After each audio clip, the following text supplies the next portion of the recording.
This is So a here was harder a question that somebody yeah. asked. It was a hard one. They said, what happens if there's somebody that I love, and, it could be that they're in the hospital, could even be, for some people, there might be somebody who's in a long-term care home, or what we might call a nursing home, or a retirement home, and then they say, well, there's no visitors, right? Or maybe someone in your family's having surgery and you're told you can't go, or somebody just had a baby and they're in the hospital and you can't go. I think that was really hard, because usually everybody's allowed to have visitors, right? And we all know that when we have visitors, it makes us feel happy, right? So we might want to bring stuff, we might want to see them. So I think that can be hard.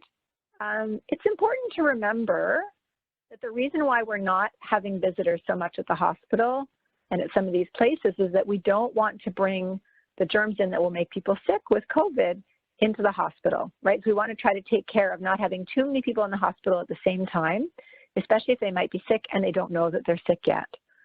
So there are things you can do. So here you see some pictures of like calling. You can always call. For sure, you can call the person that you love that's there and still talk to them and see how things are going and stuff. If you're scared they're sleeping and you don't want to wake them, you can call the nursing station.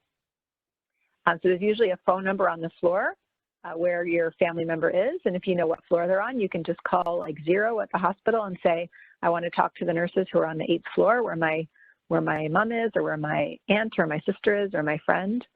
And there's other ways you can connect with them without going in person. Sometimes, depending on what hospital it is, they might allow one visitor, but they probably won't allow more than one.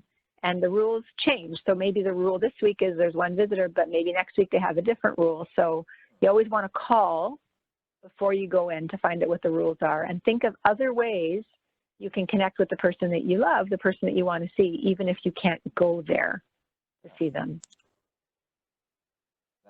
That's really important point that you brought up, that like, yeah, maybe the rules are changing very regularly. So call ahead that you don't get turned away at the door, and that would not be fun either, right?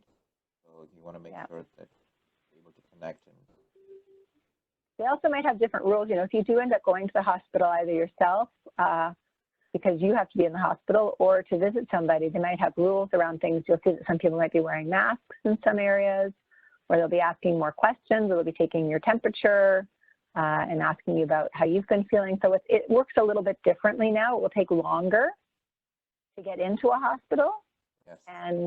And where you wait and how you wait and who you can see. The rules are changing a little bit, and it can certainly be ready for it to take more time.